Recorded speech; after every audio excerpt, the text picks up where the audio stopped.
तो ये मूल ज्ञान एक एक बात समझ में आने लग जाएगा। ये मूल ज्ञान ऐसे हृदय में उतरने लग जाएगा जैसे जन्मों जन्मों से इसी ज्ञान को ढूंढ रहे थे। और ये परम सत्य है कि मूल ज्ञान से ही हमारा कल्याण होगा। मूल ज्ञान के अलावा और कौन सा ज्ञान है इस जगत में, उसे पवित्र ज्ञान कहते हैं।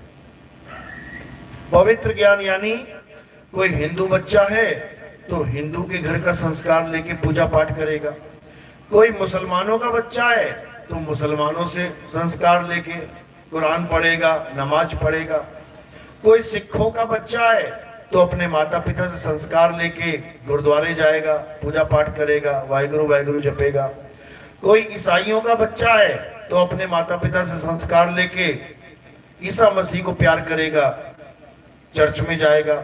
यानी हर प्रकार का ज्ञान बच्चे को घर बैठे बैठे मिल जाएगा। उस ज्ञान को क्या कहते हैं? पवित्र ज्ञान। यानी कोई भी बच्चा है, इस ज्ञान को पाकर वो एक पवित्र आत्मा बन सकता है कि चलो ठीक है, बच्चा धार्मिक है, पूजा पाठ करने वाला है, भगवान को मानने वाला है, अल्लाह को, गॉड को, वाहिगुरु को मानने वाला है। अच्छी बात है, किसी ना किसी को मान रहा है, किसी ना किसी का डर उसके अंदर है, इस कारण वो जितनी भी गलत चीजें हैं उनसे बचता रहेगा। चोरी नहीं करेगा, नशे नहीं करेगा, कोई लड़ाई झगड़ा नहीं करेगा, भगवान का प्यारा है, भगवान का भगत है, भगवान भगवान करेगा, अल्लाह अल्लाह करेगा, वाहिगुरु वाहिगुरु करेगा। समझ में आती है बात कि कोई ना कोई पूजा पाठ बचपन से ही वो करेगा। अच्छी बात है, इसमें कोई बुराई नहीं है। लेकिन जो पवित्र ज्ञान है, इससे आप भगत तो कहलाओगे लेकिन आपकी मुक्ति नहीं हो सकती। पवित्र ज्ञान से कभी किसी की मुक्ति नहीं होती। तुम सारी उम्र पूजा पाठ कर लो, तुम सारी उम्र नमाज पढ़ लो, तुम सारी उम्र वाहिगुरु वाहिगुरु का जाप कर लो, तुम सारी उम्र चर्च में प्रेयर गा लो, लेकिन मुक्ति नहीं होगी। क्यों? कारण क्या है? क्योंकि मुक्ति का दाता कोई और है। ये पूजा पाठ से मुक्ति नहीं होती, ये मंत्र जपने से मुक्ति नहीं होती, ये आरतियां गाने से, अरदासें करने से मुक्ति नहीं होती। मुक्ति किससे होती है? आज के सत्संग में आपको इसी मुक्ति का असली मूल भेद समझाया जाएगा, ताकि आप सबको पता लग सके कि आप सही रास्ते जा रहे हो या रास्ता बदलने की जरूरत है। जो सही रास्ते जा रहा होगा बहुत अच्छी बात है, इसी जीवन में मंजिल तक पहुंच जाए। और अगर कोई गलत रास्ते निकल गया है तो उसका फर्ज बनता है कि समय रहते अपने रास्ते को बदल दे और सच्चाई के रास्ते पे चल पड़े। क्योंकि जो सच है, सच वो कितने लोगों के लिए सच है? अगर कोई चीज सच है तो कितने लोगों के लिए सच है? सबके लिए। और अगर कोई चीज झूठ है तो कितनों के लिए झूठ है? सबके लिए।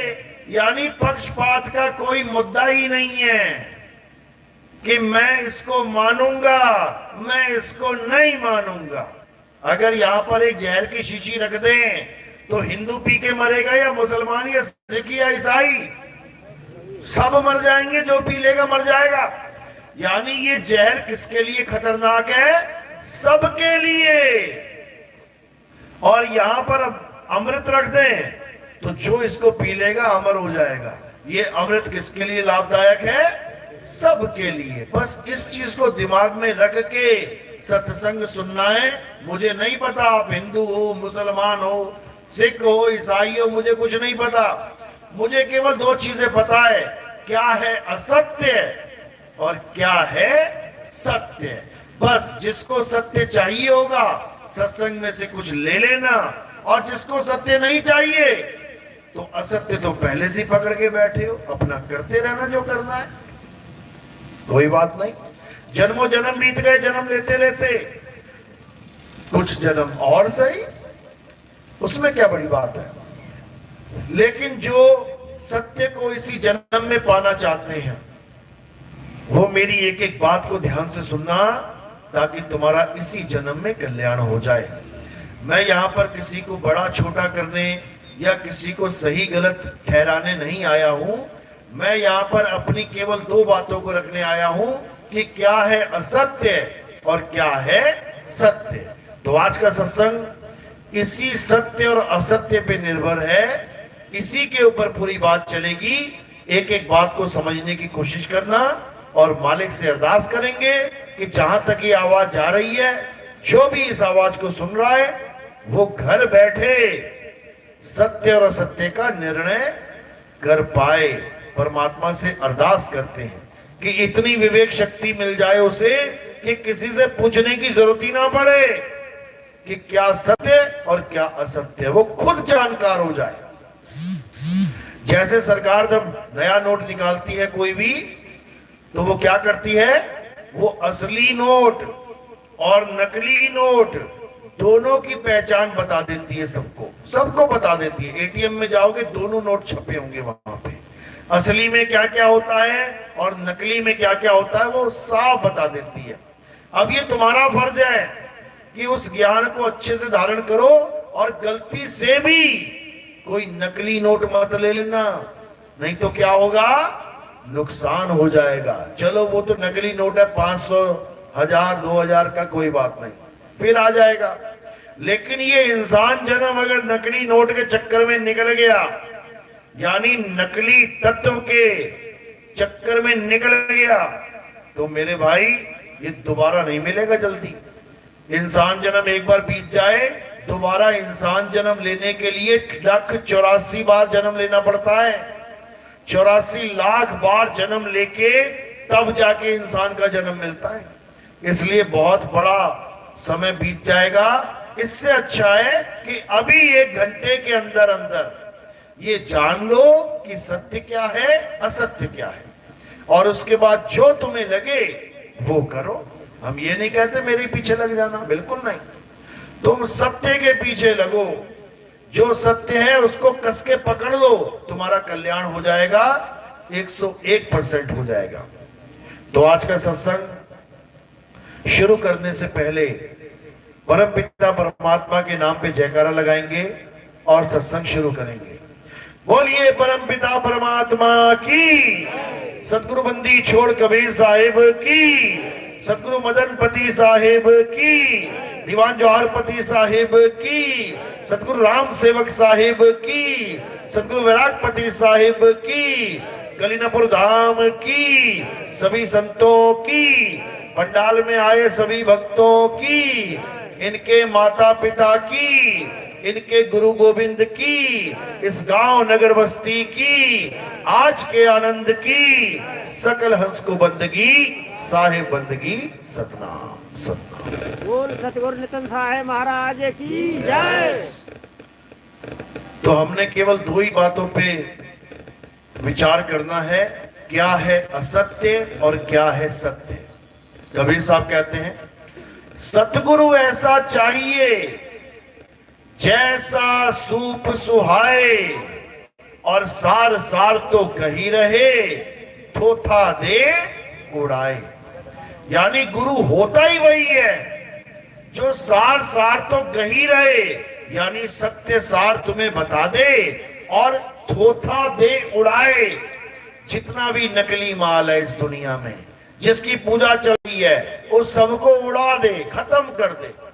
थोथे को उड़ा देना और सत्य सार को लखा देना, ये सतगुरु का काम है। इसलिए मदन साहिब कहते हैं, सोई गुरु पूरा कहावे, 2 अक्षर का भेद बतावे, एक छुड़ावे एक लखावे, तब प्राणी निज घर को जावे। यानी तुम्हारे जीवन में जब ऐसा गुरु आ जाएगा जो 2 प्रकार के अक्षरों का भेद बता देगा। कौन कौन से 2 अक्षर? एक 52 अक्षर जो मुंह से बोले जाते हैं। कौन से 52 अक्षर? अ आ इ ई उ ऊ ए ए का खा गा घा। ये सारे अक्षर टोटल कितने हो जाते हैं? 52 अक्षर। ये 52 अक्षर किससे बनते हैं? जीभ से, कंठ से, होंठ से, मुख से। ये जीभ, होंठ, कंठ से बनते हैं 52 अक्षर। और दूसरा अक्षर क्या है? दूसरा अक्षर है आदि अक्षर। वो कंठ से नहीं बनता, वो जीव से नहीं बनता, वो मुख से नहीं बनता। तो उस आदि अक्षर को क्या कहते हैं? उसको आत्म देव कहते हैं, आत्म देव। तो क्या कह रही है वाणी? कह रहे 52 अक्षर जीव आधारा, आदि अक्षर जीभ्या से न्यारा, वाही को सत सिमरण कहिए, सिमर सिमर नर उतरो पारा। यानी इस इंसान के द्वारा बनाए गए सारे नाम क्या हैं? नकली हैं, नकली। कारण क्या है? क्यों नकली हैं? क्योंकि ये बनते और बिगड़ जाते हैं। असली और नकली में क्या फर्क है? असली अखंड है और नकली खंडित खंडित हो जाता है, यही फर्क है। यही गीता में समझाया है अर्जुन। इस दुनिया में दो प्रकार के तत्व हैं। अध्याय 2 16वां श्लोक पढ़ लेना। क्या कहते हैं? इस दुनिया में दो प्रकार के तत्व हैं, एक असत्य और दूसरा सत्य। असत्य क्या है? हे अर्जुन, जो बनता और बिगड़ जाता है वो असत्य है। जो पैदा होता और मर जाता है वो असत्य है। जो पल पल बदल जाता है वो असत्य है। देखो, ये शरीर पैदा होता है, नाश हो जाएगा, बनता है, बिगड़ जाएगा, बच्चा है, जवान हो जाएगा, जवान है, बूढ़ा हो जाएगा। ये हमेशा बदलता रहेगा। तो जो बदलने वाली चीज है वो क्या है? असत्य है। किसके लिए? सबके लिए। यानी अगर कोई बदलने वाली चीज की पूजा कर रहा है, यानी शरीरों की पूजा कर रहा है, तो वो असत्य की ही पूजा कर रहा है। अब और असत्य क्या है? जो बने और बिगड़ जाए, जन्मे और मरे। ये काया जन्मती मरती है, ये पेड़ पौधे जन्मते मरते हैं, ये जानवर जन्मते मरते हैं, हर चीज जन्मती और मरती है। तो ये क्या है? असत्य है। तुम चाहे पीपल को देख लो, पीपल क्या है? पेड़ लगाओ भी, बीज डालो, देखो पीपल निकल आएगा। तुलसी का बीज डालो, तुलसी निकल आएगी। आज हरी भरी है, लहरा रही है, कल को सूखा पड़ गया, सूख जाएगी, पीली हो जाएगी। उखाड़ के साइड में रख दो, खत्म हो जाएगी। यानी जो बदल रहा है, हरे से पीला हो रहा है, पीले से सूख रहा है, सूखने के बाद खत्म हो जा रहा है, जो बदल रहा है वो क्या है? असत्य। किसके लिए? सबके लिए। तो ये पीपल की पूजा, ये तुलसी की पूजा, ये बरगद की पूजा, ये किसकी पूजा हो रही है? असत्य की, असत्य की। और क्या है असत्य? ये नाम, ये भी बदल जाते हैं। देखो, हम कबीरपंथी हैं, कबीर नाम कहते हैं, कबीर नाम सच्चा है, कबीर अभी देख लेते हैं सच्चा है कि कच्चा है। कबीर नाम देखो, अगर बदल गया तो कच्चा है, नहीं बदला तो सच्चा है। देखो, कबीर बदला कि नहीं? कहां से बी हो गया, बी से रा हो गया, रा के बाद खत्म भी हो गया। जो चीज बदल जाए वो सत्य नहीं हो सकती। हम कबीरपंथी हैं, इसलिए मैंने कबीर यूज किया ताकि आपकी भावनाओं को ठेस ना हो जाए। लेकिन आप खुद ही टेस्ट कर लो, जो भी नाम आप जपते हो क्या वो बदल रहा है? अगर बदल रहा है तो किसी से पूछने की जरूरत ही नहीं है कि वो सच्चा नाम है कि झूठा नाम है। बदलने वाली हर चीज झूठ है। हे अर्जुन, सत्य केवल एक है और वो क्या है? आत्मा ही सत्य है। आत्मा का ना तो कभी जन्म होता है, आत्मा की ना तो कभी मृत्यु होती है। आत्मा अजन्मा है, नित्य है, शाश्वत है, पुरातन है। ये आत्मा ही सत्य सनातन है। यानी इस आत्मा के अलावा और कुछ ऐसा नहीं है जिसे हम सत्य सनातन कह पाए। ये आत्मा ही सत्य सनातन है। लेकिन इस आत्मा का हम करें क्या? इस आत्मा को हम पाए कैसे? है तो सबके पास, सबके पास आत्मा है, सबके पास है। अपनी अपनी आत्मा लेके आए हो, घर तो नहीं छूट गई किसी की। देख लो, चेक कर दो हाथ लगा के। कैसे पता लगेगा? अभी कोई बोर्ड है, बोर्ड में करंट है कि नहीं है, कैसे लगाओगे, चेक कैसे करोगे? क्या लगाना पड़ेगा? टेस्टर लगाओ या बल्ब लगा के देख लो, दो तारे फिट करके। अगर बल्ब जल जाए तो करंट है, और बल्ब ना जले तो करंट नहीं है। पंखा चल रहा है, अगर पंखा चल रहा है तो करंट है, और पंखा बंद है तो इसका मतलब करंट नहीं है। तो हम कैसे जानेंगे आत्मा है कि नहीं? अगर आपका शरीर चल रहा है, खा रहा है, पी रहा है, नहा रहा है, धो रहा है, इसका मतलब आत्मा है। और अगर आपका शरीर निर्जीव होके जमीन पे पड़ा है, ना हिले ना डुले, ना खाए ना पिए, ना चले ना बोले, दिल की धड़कन भी बंद हो जाए, तो इसका मतलब खेल खत्म हो गया भाई, खेल खत्म हो गया। यानी अब आत्मा नहीं है। आत्मा तो है लेकिन कनेक्टेड नहीं है।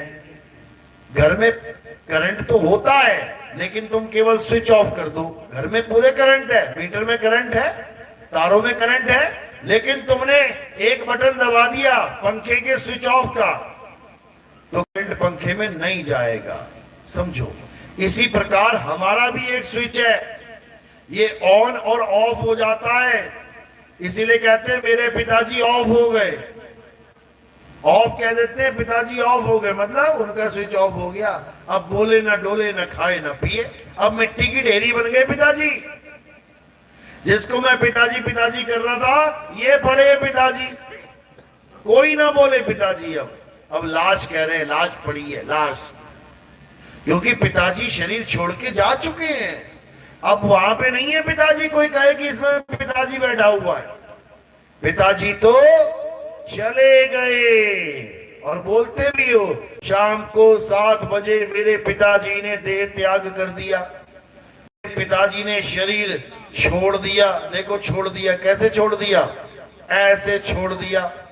तो छूटने वाला गिरा या छोड़ने वाला गिरा? बस इतना समझ लेना। यानी जिसने छोड़ा है वो कौन है? अविनाशी आत्मा है, वो कभी नहीं मरेगा।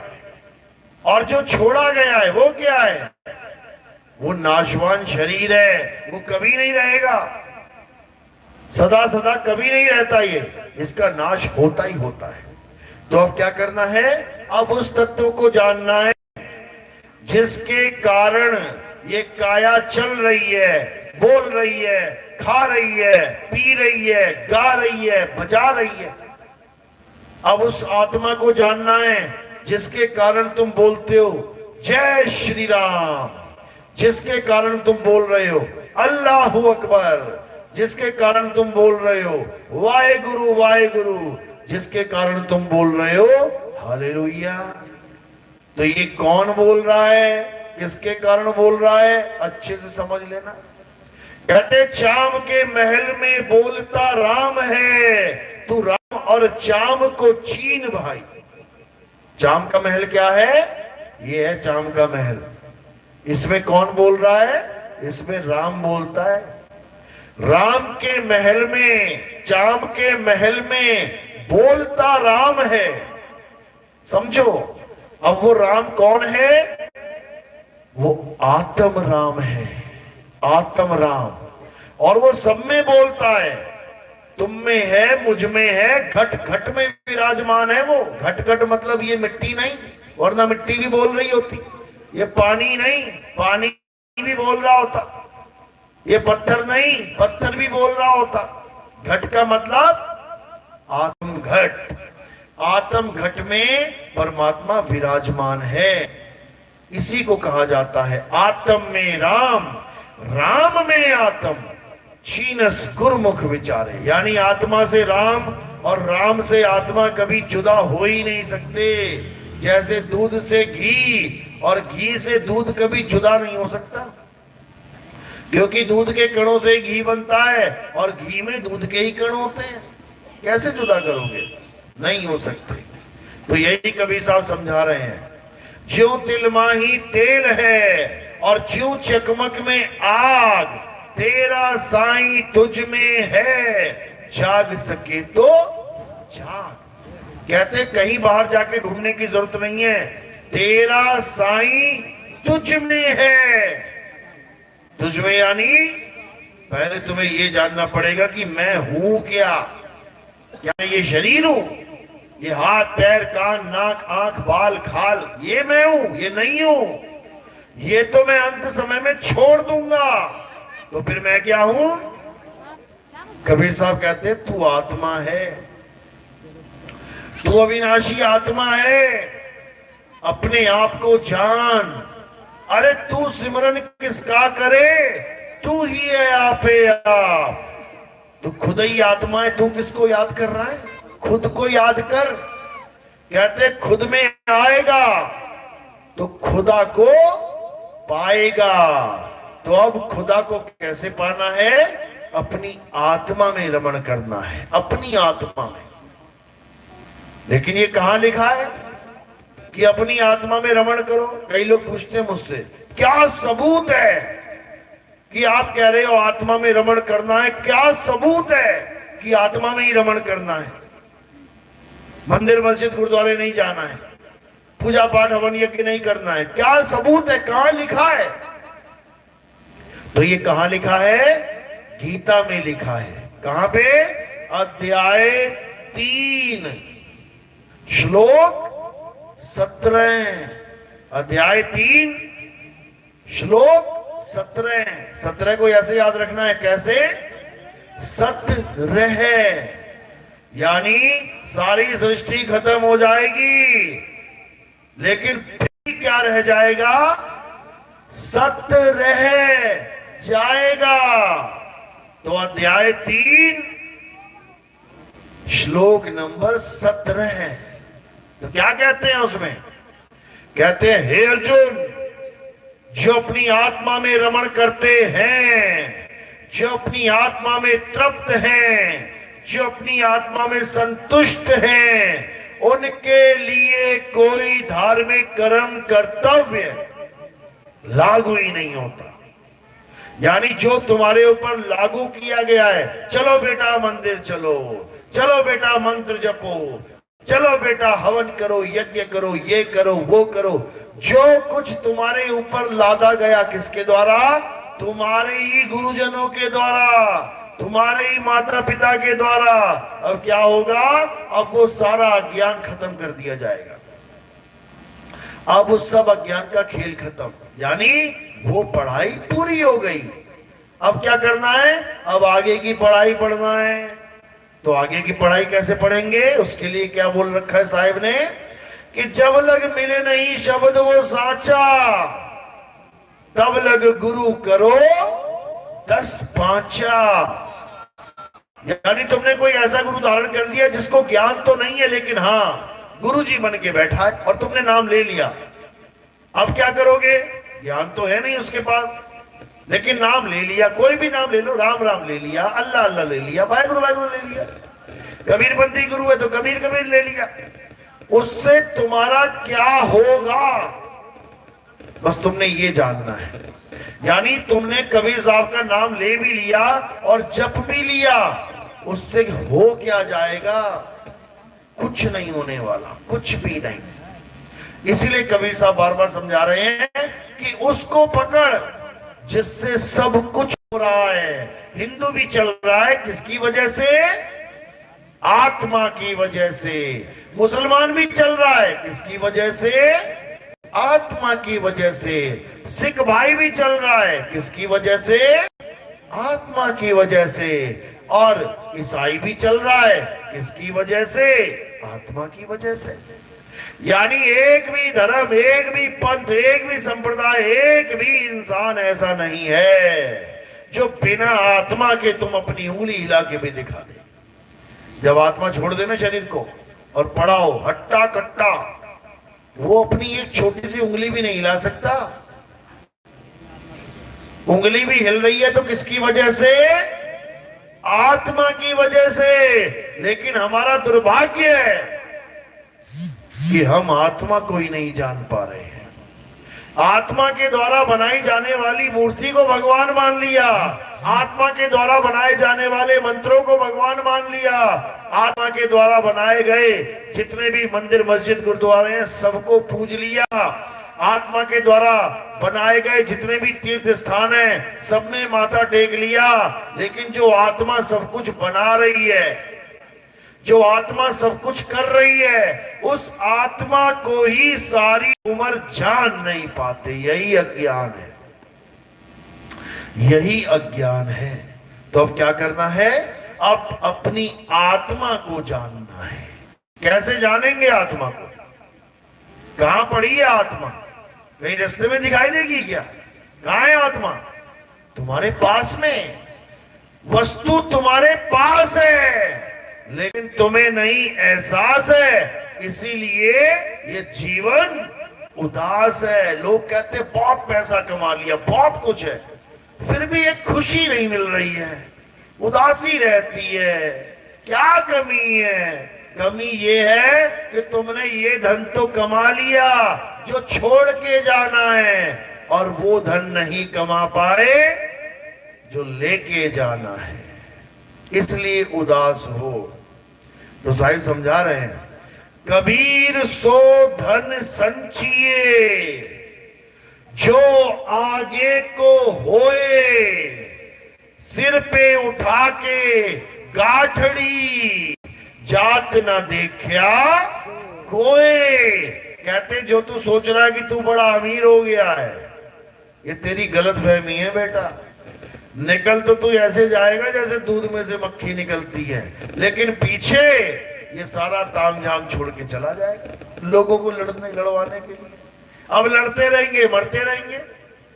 ये जमीन मेरी, ये मकान मेरा, ये दुकान मेरी, इतनी जमीन मेरी, उतनी जमीन तेरी।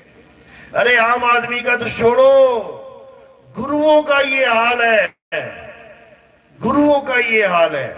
इनसे जमीन मकान दुकान नहीं छूट रहे हैं, इनसे आश्रम नहीं छूट रहे हैं, बड़े से बड़ा आश्रम बनाने में लगे हुए। बताओ होड़ है क्या? कोई होड़ चल रही है? ये किसका बड़ा आश्रम, वो बड़ा वाला गुरु। फिर ज्ञान क्या करेगा? झक मारेगा क्या? ज्ञान से गुरु बना जाता है, इन आश्रमों से गुरु नहीं बनाया जाता। कि आश्रम देख के गुरु बना लो कि बहुत बड़ा आश्रम है।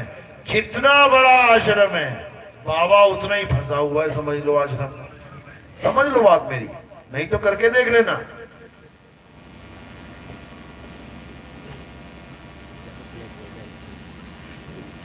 किसी भी आश्रम वाले बाबा को कह के देख लेना कि बाबा जी ये काम करो, आपके जाने के बाद भी कोई ना कोई बैठेगा।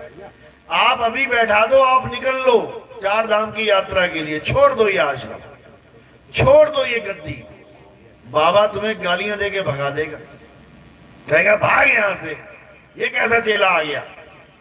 क्योंकि हर बाबा गद्दी से चिपका हुआ है, जैसे हर नेता गद्दी से चिपका हुआ है, गद्दी के लिए नेता कुछ भी करने के लिए तैयार है, वैसे ही आज के बाबा गद्दी के लिए कुछ भी करने को तैयार हैं, कुछ भी। समझो, यहां तक कि अपने गुरु को जहर देने के लिए भी तैयार बैठे हैं। ऐसे ऐसे चेले हैं, मैं तो जाता रहता हूं सत्संग में, ऐसे ऐसे महात्मा हैं, उनके आश्रमों में सत्संग किया मैंने। बीच में से एक आदमी उठ के आया, पर्ची मेरी जेब में रख के चला गया। मैंने कहा क्या है? कहता पढ़ लो। जब मैंने पढ़ा तो उसमें लिखा था जिस बाबा को आपने साथ में बैठा रखा है, इसने अपने गुरु को जहर दे के मार दिया था, पोस्टमार्टम भी नहीं करने दिया, पहले ही संस्कार कर दिया उसका। जबकि साधुओं को जलाया नहीं जाता, दफनाया जाता है। ये कबीर पंथ की बात कर रहा हूं मैं। ऐसे ऐसे बाबा लोग बैठे हैं, क्यों? कारण क्या है? कारण है माया। कबीर साहब समझा रहे हैं, गुरु को चेला विष देवे, जो गाठी हो दाम, पुत्र पिता को मारता, ये माया का काम।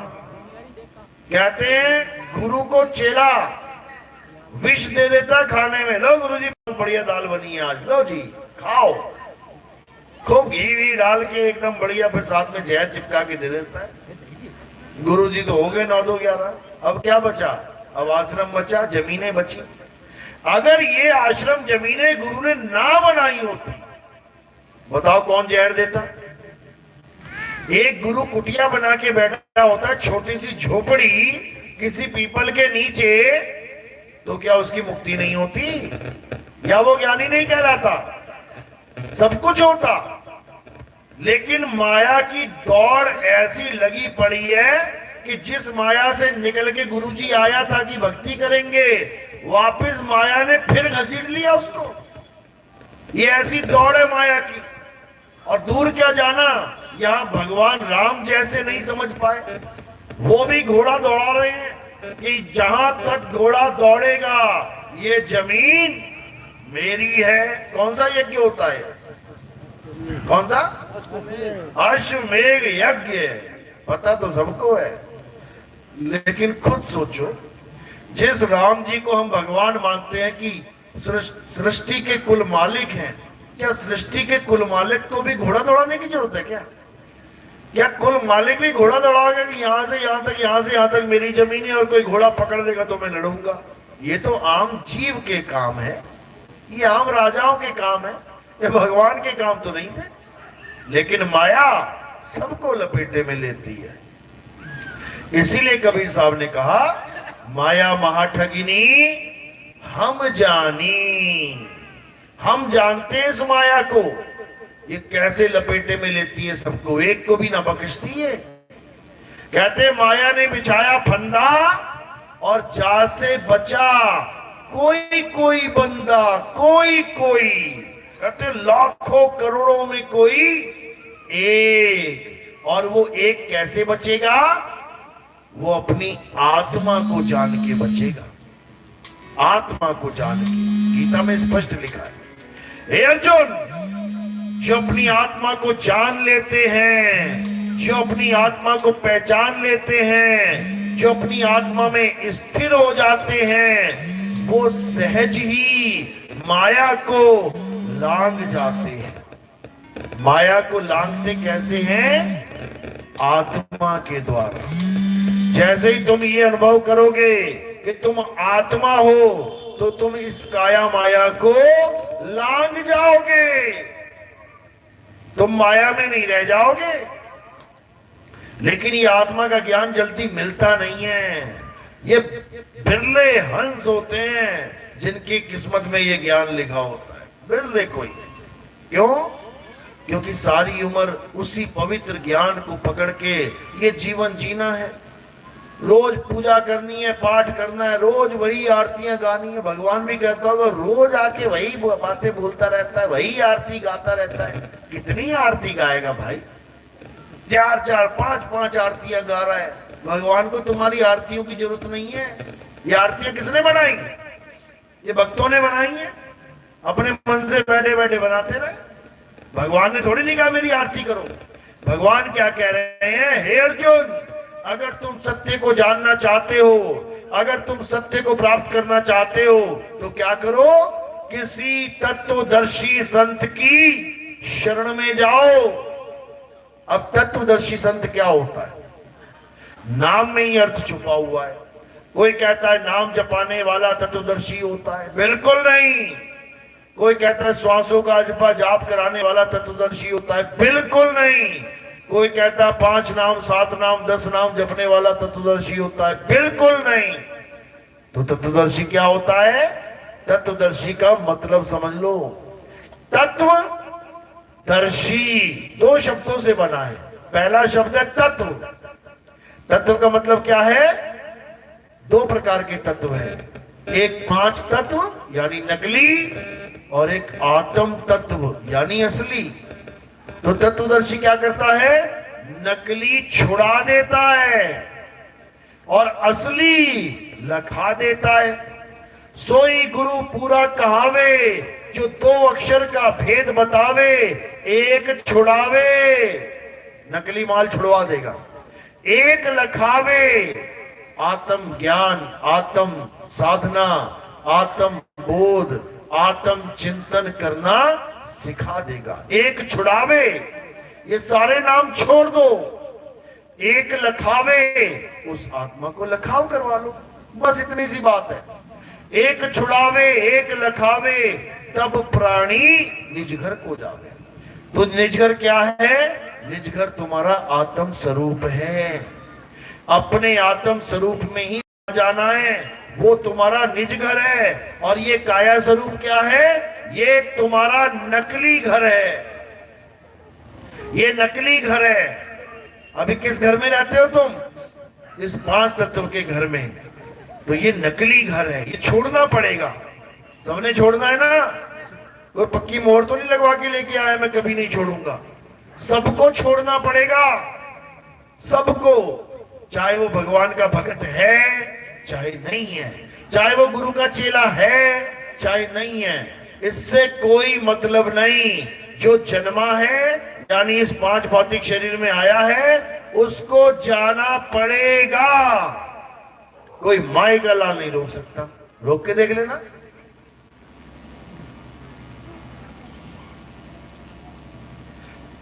तो इसीलिए कबीर साहब बार बार समझा रहे हैं, जल में मीन प्यासी, मोहे देखत आवे हासी, आत्म ज्ञान बिना नर भटके, कभी काबा कभी काशी।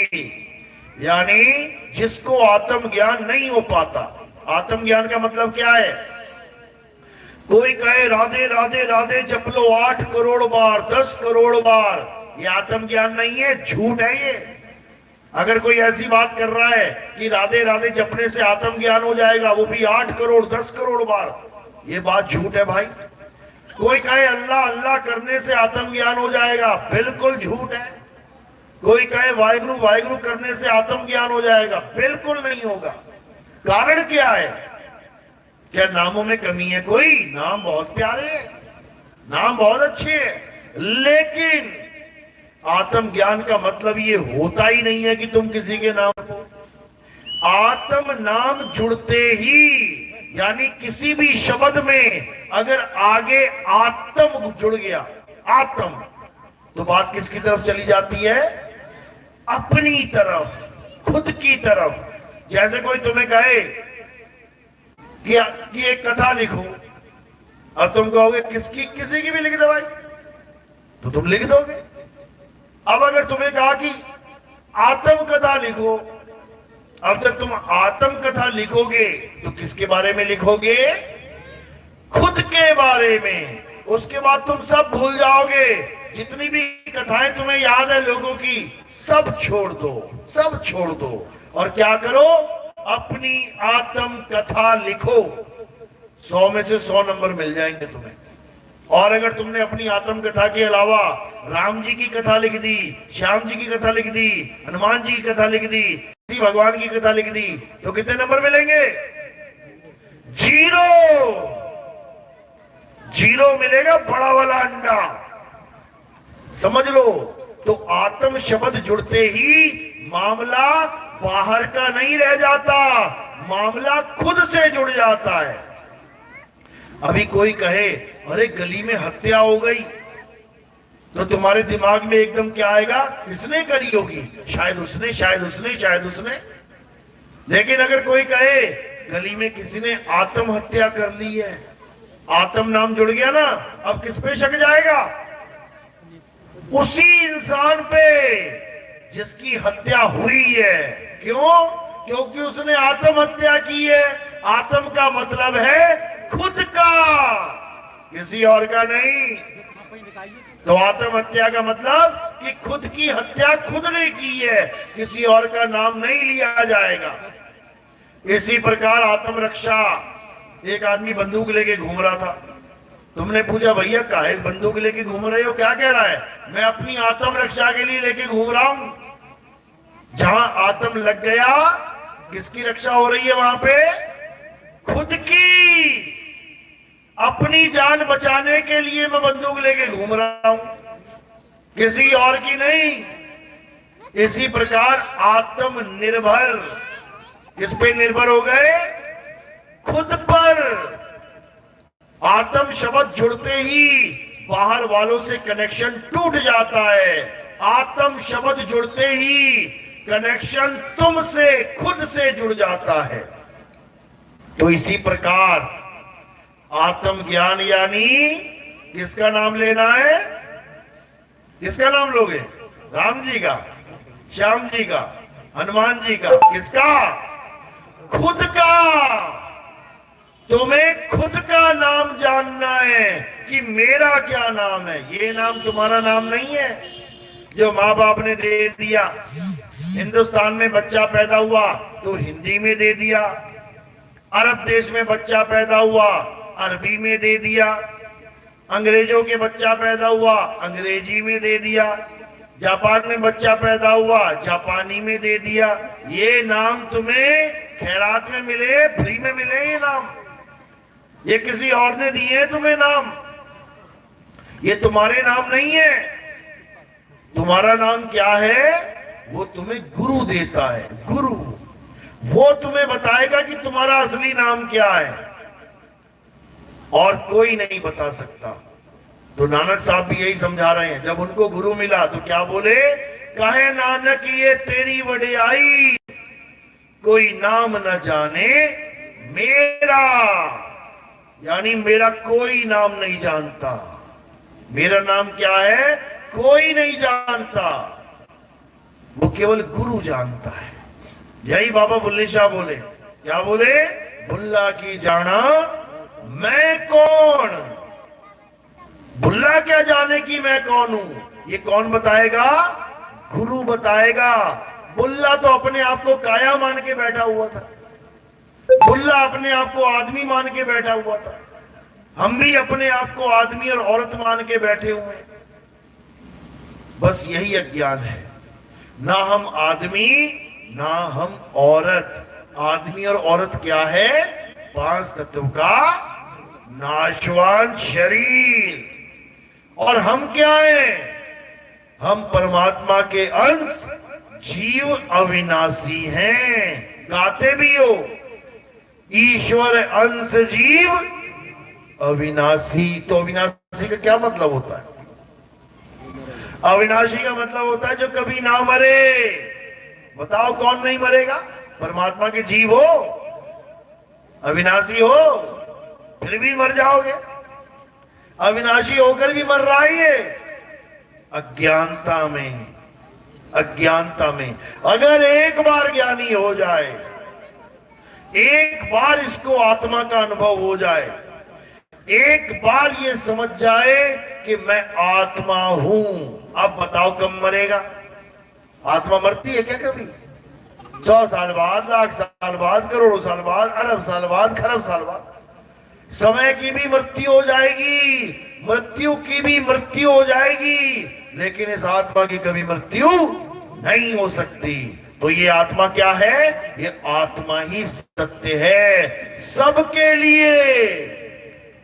ऐसा नहीं कि 1 2 3 4 5 7 8 के लिए, बिल्कुल नहीं। सबके लिए, सबके लिए, चाहे वो किसी भी धर्म का, किसी भी जात का, किसी भी पंथ का क्यों ना हो, आत्मा का ज्ञान सबके लिए है। इसीलिए कबीर साहब समझा रहे हैं कि जब लग ना चीनोगे आत्म, तब लग ना मिली है परमात्म। आत्म चीने परमात्म चीने, संत कहावे सोए, और यह भेद काया से न्यारा, बूझे बिरला कोई। कहते काया से न्यारा भेद है ये।